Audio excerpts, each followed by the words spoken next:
Allez, place à présent à notre feuilleton sur la renaissance du CSSA. Malgré la rétrogradation en Régional 3 et la fermeture de son centre de formation, le club sedanais prépare son avenir et les plus jeunes sont toujours là, aussi bien à l'entraînement que pour suivre les matchs de leur équipe.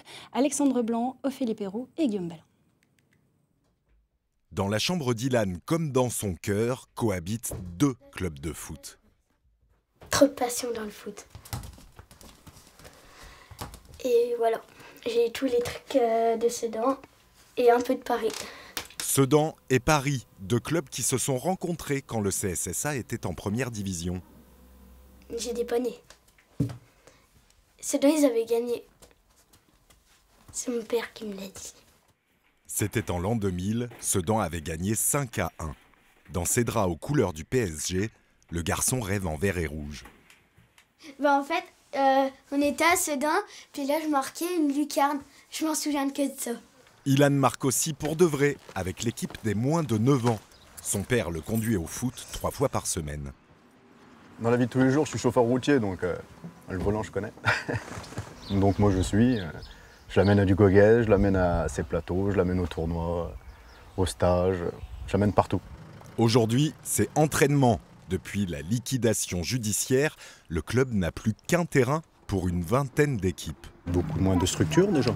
Déjà ici c'est le seul terrain pour les entraînements de toutes les équipes. Il y en a, ils s'entraînent loin. On doit partager les infrastructures. Quand on fait du football, on joue ensemble. D'accord. On a perdu quand même Montvillet, où on était vraiment, c'était l'idéal pour nous puisque on avait toutes les installations.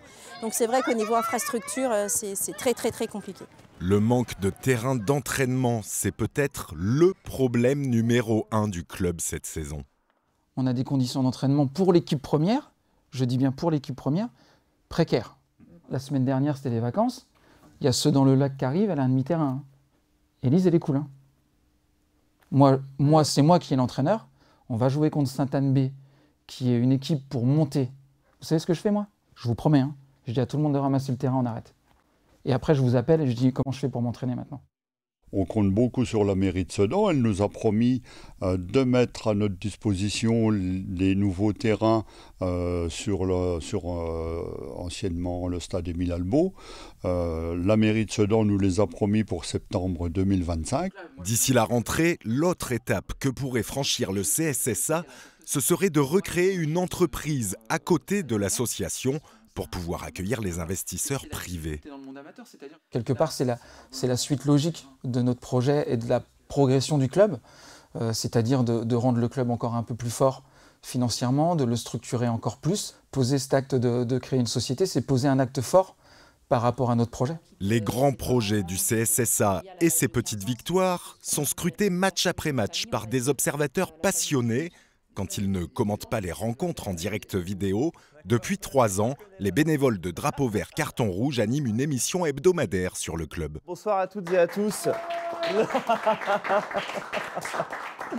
Allez, c'est parti, on est ensemble pour une heure d'infos, d'actu sur le club sportif Sedan-Ardennes. Ça a pris une proportion, là on est passé de 4 bénévoles à une équipe de 25, à un budget de quasiment 20 000 € à l'année avec différents partenaires. Enfin bref, c'est un truc qui est totalement délirant et qui est parti très loin, alors qu'à la base c'était juste un regroupement de passionnés du CSSA.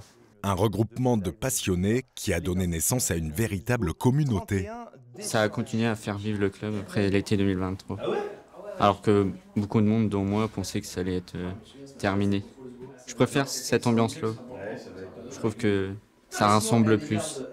Nous, on le fait surtout pour éviter au CSSA de tout perdre, entre guillemets. T'es relégué en Régional 3, qu'est-ce qui te reste? Il te reste ton histoire et ta communauté. L'histoire, tu l'auras pour toujours, c'est les lignes de palmarès inscrites. La communauté, elle est là, il faut surtout pas la perdre. Qu'est-ce qui se passe? Ah, on a un spectateur actuellement qui se présente et qui nous met à Sedan. Voilà. Excellent, excellent.